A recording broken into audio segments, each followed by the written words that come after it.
Okay, before I get started, I would like to introduce myself. My name is Declan Ma from ZDNS.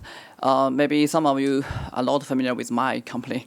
So ZDNS is as indicated its name, it's revolving around the DNS abilities. It provides DNS high-performance devices and TLD backend services. So far, ZDNS has been the largest low GTLD backend service platform in Asia. So all in all, I think the topic here, rural LAM services, bears very significance to our business. Okay. So when I first got the attendee list from Povicci, I thought, wow, a lot of DNS veterans here. So. So I'm so honored to have the privilege to discuss this topic with you face to face. Okay, considerations on evolution of root zone operations and management would be my title. Okay, what I'm going to talk about. One is DNS protocol data unit and resolving system, and the other is root zone synchronization and distribution system. And still another thing is root zone update and provisioning system with two topics, root zone update frequency, and the other is shared zone control, which, by the way, the shared control is the notion I got from the ICANN ITI report. And yesterday I was told that is from Paul Markpatrick. Okay. Next slide, background. So I would like to get started with the cliche that DNS is very important, the root zone management is very important. But rarely before has the domain name system faced so many significant changes in its root zone operation and management. For example, the DNSSEC signed the zone file, IPv6 adoption, and absolutely new GTLD surge with IDM adoptions. Okay, much has changed. However, DNS itself is expected to piggyback more applications. For example, the DAM, DNS-based authentication of LAM entities, and DNS-based IPC key material storage, which, by the way, is the IFC document. And still another thing is a company in China, Killer Technologies, provide its trusted web services by using the text resource record to offering the authentication and identity authentication of the website. Okay, so many innovative applications based on DNS right now. But given responsibilities and importance it bears, DNS root system architecture remains unchanged. Go. Well, this morning, I believe we talked about some topics relating to scanning the root. But I think, personally, scanning the root is a very vague notion. It could be to make the root operation mechanism to scale to big zone file and high update frequency, and it could still be to establish a more open root zone publication system. But from my point of view, my team prefers the word evolution with some research topics revolving around it. Okay. Evolution of root zone operations and management is a systematic task, of course. So before we do that, we have to model in the root system to know what its subsystems and its roles, such as root zone host, root zone maintainer, and coordinator, administrators. For example, the root zone host here is referred to as the 12 root LAM server operators.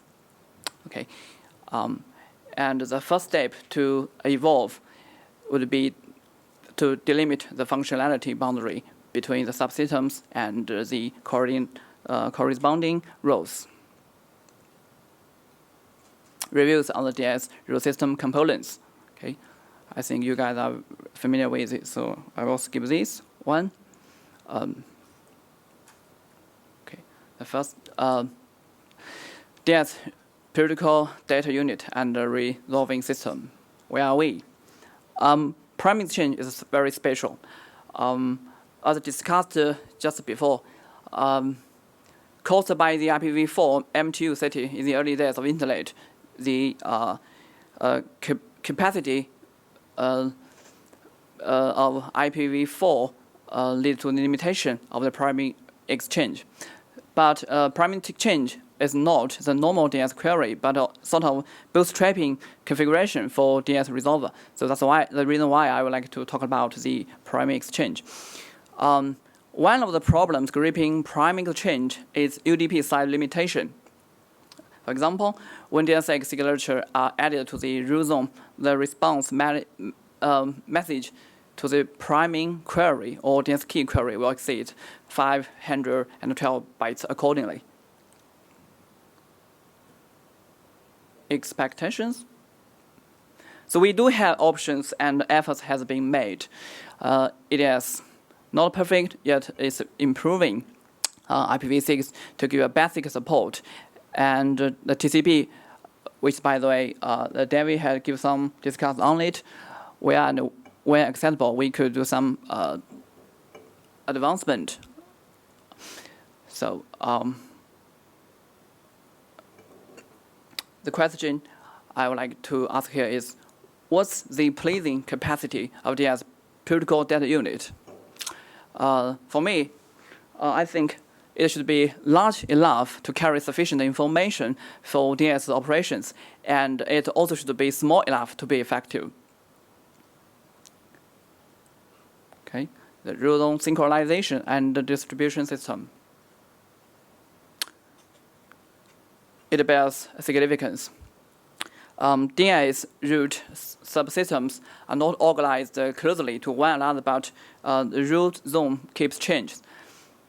For instance, data synchronization is therefore fundamental to root zone distribution from the root zone maintainer that is verified to root zone host via distribution system.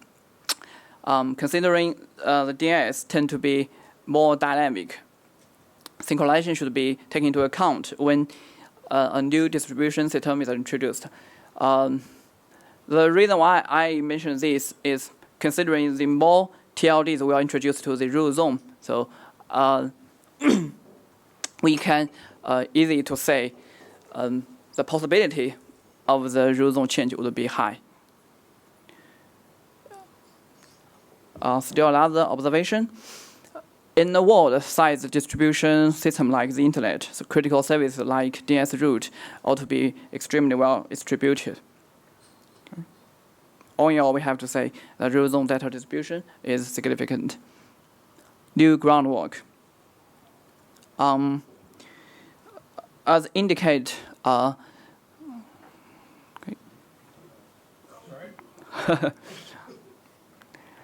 Okay. Okay. As I indicate in the discussion of the two drafts this morning, we have the basic notion that the DNSSEC did bring us new opportunities. Historically, and from the perspective of protocol, the channel for distributing root zone information guaranteed authenticity. That will say, the 13 rule-name servers of the 12 rule-name server operators with high reputations and with high professional can give the authenticity of the root zone information. But this has been changed by the DNSSEC.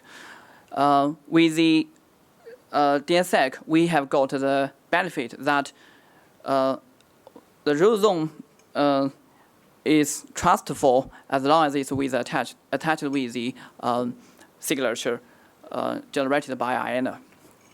That's very important.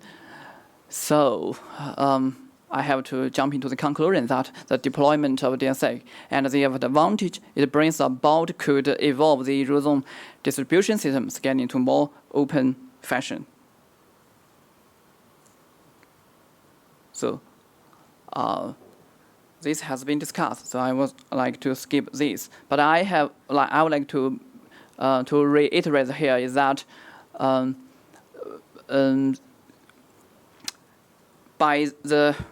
with the proposals made by Paul Wikshi and Warren Kumrai, I think there will be an increasing number of root zone hosts around the world. Concerns. So based on that estimate, so okay, I have mentioned that the far more root zone hosts maybe will be coming around to make root service a better one. But how to scale the root zone file synchronization mechanism to much bigger groups of RZHs, ensuring the consistency and negligible delay is inevitable. For example, TLD key rollover should be accomplished within a specific time, requiring the delegation, the DS records update should be done within an estimated time. That's to say, the synchronization should be done timely. So, the interesting part is my team has been working on how to arrange the distribution tree with depth and width as parameters considered. So here is the test topology. We do some experiment on the distribution pattern of the models, and the most important part is that we test the root zone dynamic update with a balanced topology, like the tree. So we are, by doing the experiment, we are trying to answer how many slaves one master can handle efficiently, so how many notifies one master could send simultaneously, and how many simultaneous XFR requests could be served by one master. And right in the right side, we can see that some number. It means the level 2 column 8 means the level 2 has 8 slaves. So you can see the number of the nodes get involved in the test.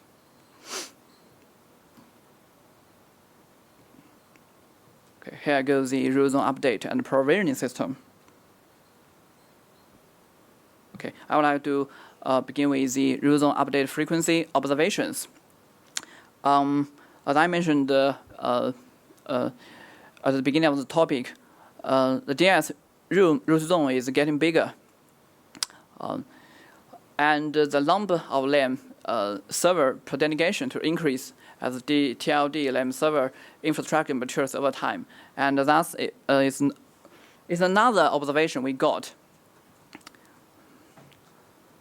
as indicated in the report, due to the introduction of DNSSEC and TLD update, the transferring frequency of root zone will remarkably increase, bring about the undesirable latency. So that's the observation my team had got. Here are the factors. So accordingly, these factors are considered in our research work, the delegation and redelegation. And out of these factors, I think the TLD cascade rolling would be very important. So shared control. So as I mentioned before, this notion is firstly described in the ICANN-ITI report and is contributed by Paul Kirkpatrick.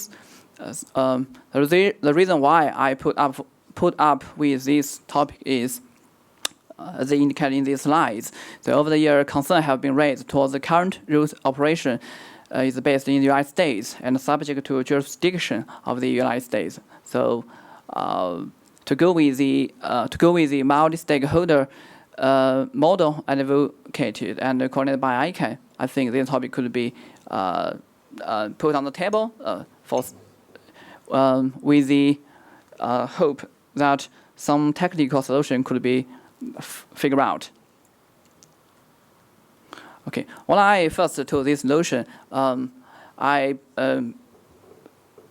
forwarded this content to certificant from BBN Technologies for help, and he told me about several years ago his team has done a multi-signing protocol to resolve the similar questions. But the question is how to use that technologies into the context of DNS is the first step we might to do. Okay, this statement is also from the ICANN ITI report. Okay, the right model is one in which all of the parties sharing control have a set of capabilities. Okay, you can see it here. So I guess that's all that I'm going to talk about. And for the detailed, you can refer to a document drafted to the DSOP working group. Thank you very much. Okay, before we go to questions, I want to say that on that last slide there were some political statements about what would be best. Those are off topic for this.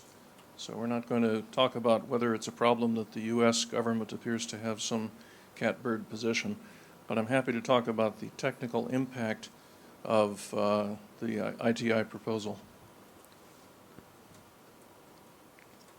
Questions? Pindar.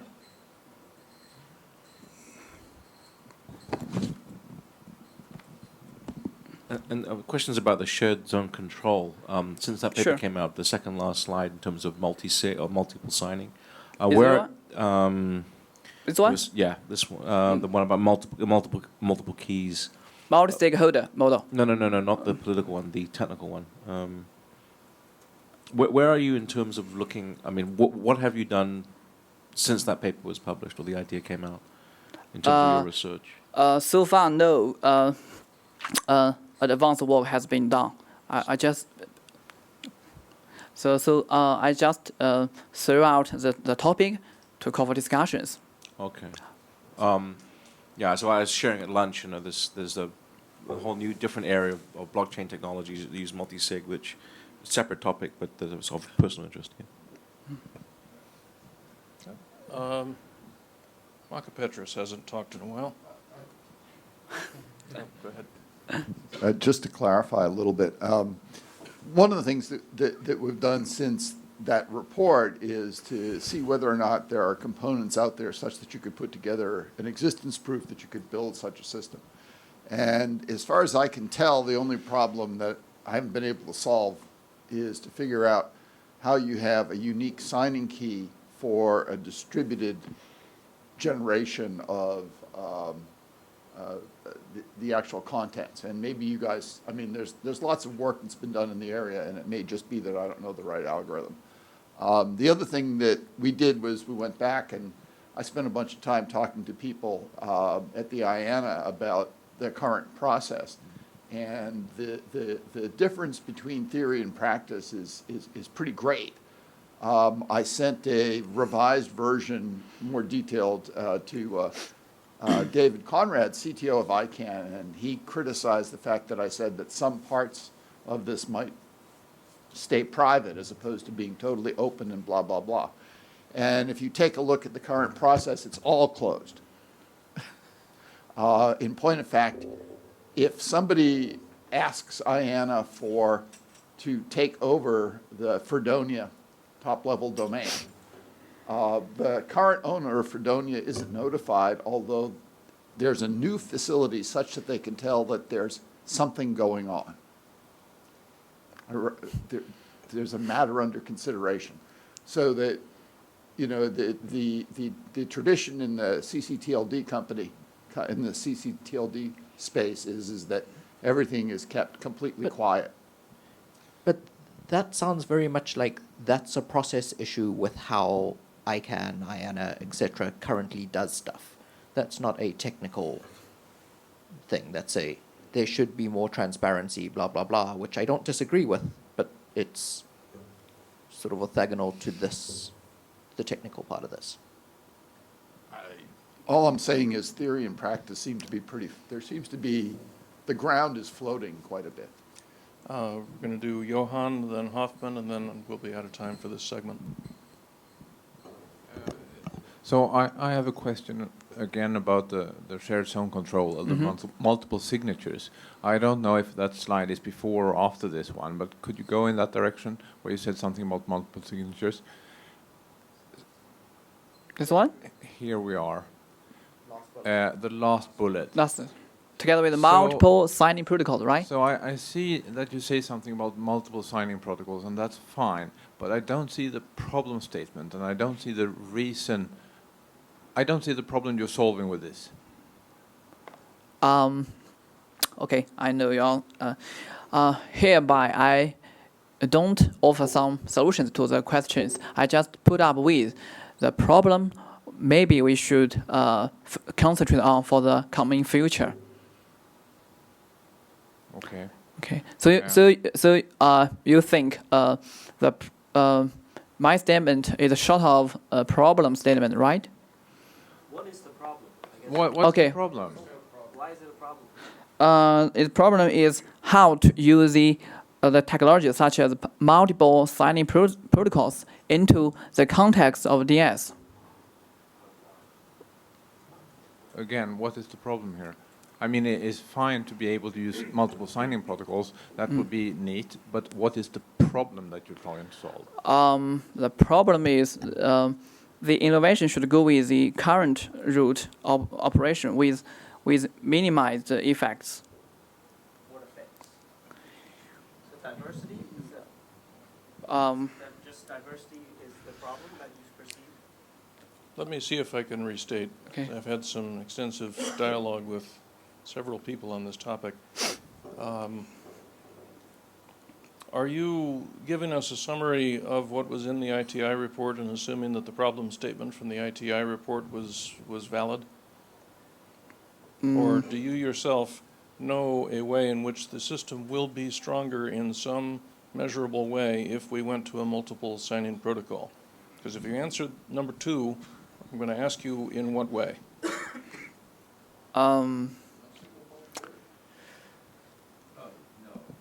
I think so. No single point of No, failure. No. Well, I mean, I don't understand. If there's one IANA, it's certainly a single point, and I think. Let me ask Declan, maybe you should explain very clearly. By having multiple people signing the root zone file, what does it achieve?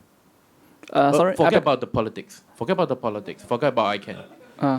What's the engineering solution that you're trying to create? How does it help engineering or operationally that have multiple people signing the root? I'm not sure the specific problem here. I mentioned the shared zone control I think it's an interesting question, and I would like to put up these topics. Maybe this could put more flavors to our open discussions this afternoon.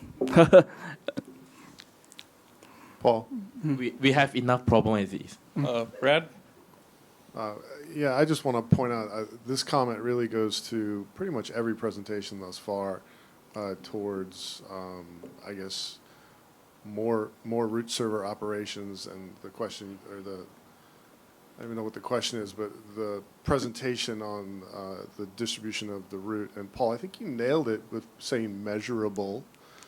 I am one who believes in statistics and making decisions based upon measurements, and I feel that all of the solutions thus far water down any and all possibilities of measurement and make decisions or trying to find problems harder.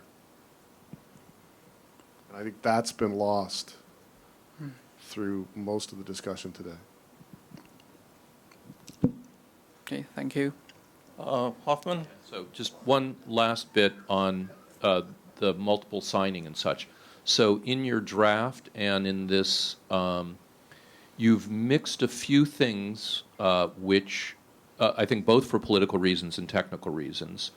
And I have a concern that if you're saying multiple parties have control over the entire root zone, that's different than multiple parties each having responsibility for one part of the root zone. And then when you add in the multiple signing part, I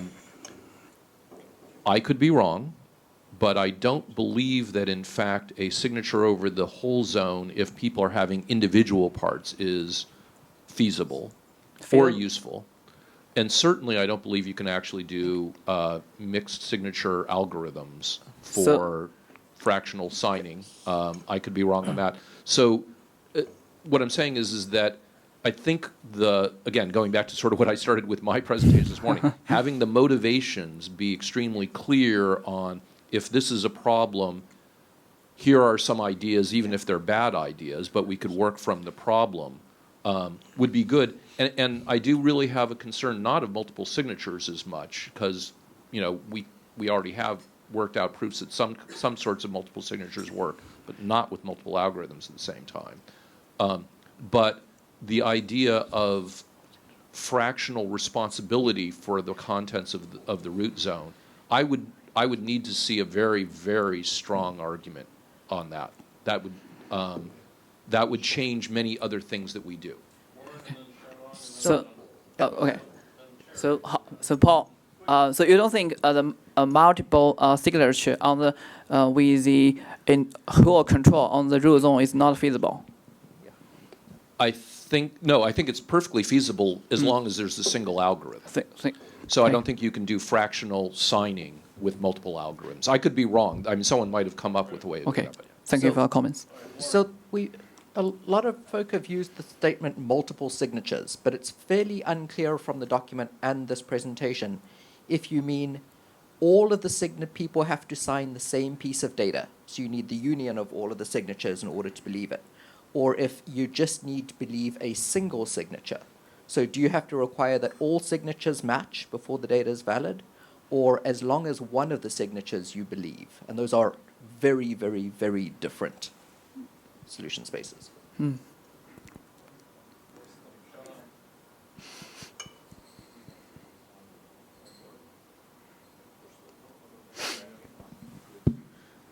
I think two comments. Yeah.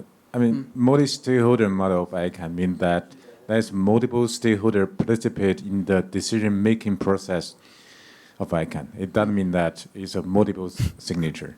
And a second comment is the multiple signature is not necessary. I think it depends on how many people use what kind of method to manage the keys. Is to make everyone feel fair or comfortable. I think it doesn't mean that multiple signature. I think it's if we discuss in IETF or in engineering environment, I think we need to find some kind of solution. So, yeah, so two comments for you. Thank you. Okay, so I'd like to actually pick up a technical issue that I think you've raised, and I think you cited the 2009 SSAC report that argued about the fragility of the system, the distribution system, as the zone grows larger. I've been watching the distribution mechanism for one particular root server, one particular widely deployed root server, and I see absolutely no problem. No problem? No problem. I'm not seeing any appreciable difference in the time it takes for the root zone to go from when we get it out to all of our locations. So that said, I don't see that as being a motivation to make radical changes to the distribution system at this point in time. What I will say is that the stability of the root zone is actually a feature, not a bug. We like the root zone to be actually quite stable and to be quite predictable. It is, after all, the root. We don't want it to become the edge-changing device. We expect the edge to be changing frequently, so the name server sets being delegated in .com.au, for instance, that may change more frequently because that is a larger zone with many, many, many thousands of customers. The root, its customer base is going to be substantially smaller by a magnitude. So I don't really respect the statement that there's going to be a major change in zone contents that needs a problem statement to be created for us to address in the near future.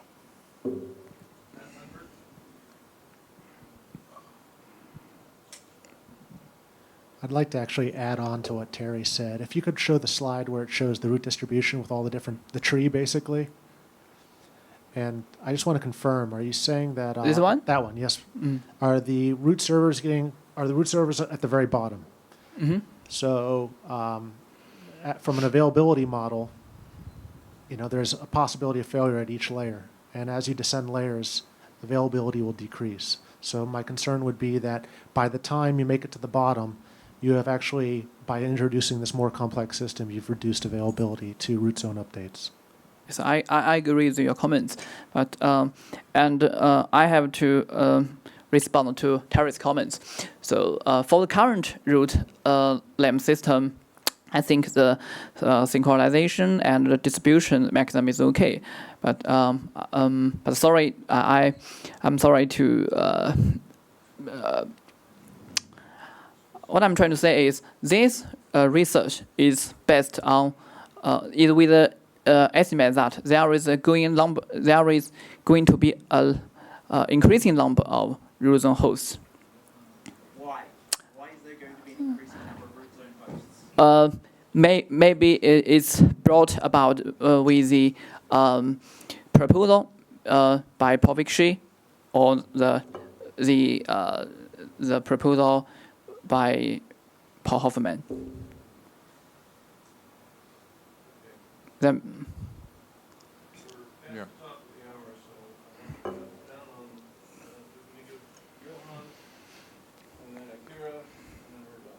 Yeah, just two short comments.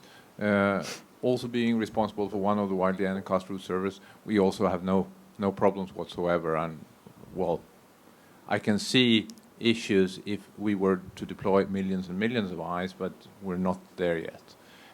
Anyways, still staying with this topic of multiple signatures, I just wanted to point out that there has been work in this area before. Not really being clear on the problem statement, so just going with what I know from before, having played with this. I worked for several years on stuff called threshold signing and multiple signatures for the root. For a slightly different reason. I wanted to design automatic rollover systems, and that is what subsequently became RFC 5011, which is another solution to the same problem. But there's a lot of research in threshold signing stuff, M out of N stuff, and such things. So if there was a clear problem statement, there could be an interesting discussion. But until we've sorted that part out, I'm still confused. Thank you. This is Akira Kato from White Project. I wonder if you are not satisfied with the root zone generation period, which is currently twice a day. Are you satisfied or not? Okay. I understand your question. I have discussed with David Conrad. I think for the current the root operation, I think it's okay. But considering more and more TLD will be getting involved in the root zone, I think maybe the 2 days, twice 1 day update with the reloading method, maybe it's not okay.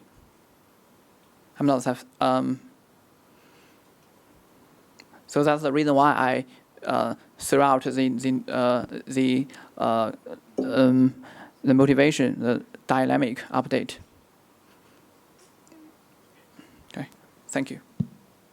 Just to be clear, from somebody who is involved in the root zone maintainer role, the twice a day is not dictated by anybody other than legacy, and it could be changed, and it has been changed. It's been published more than twice a day in some cases.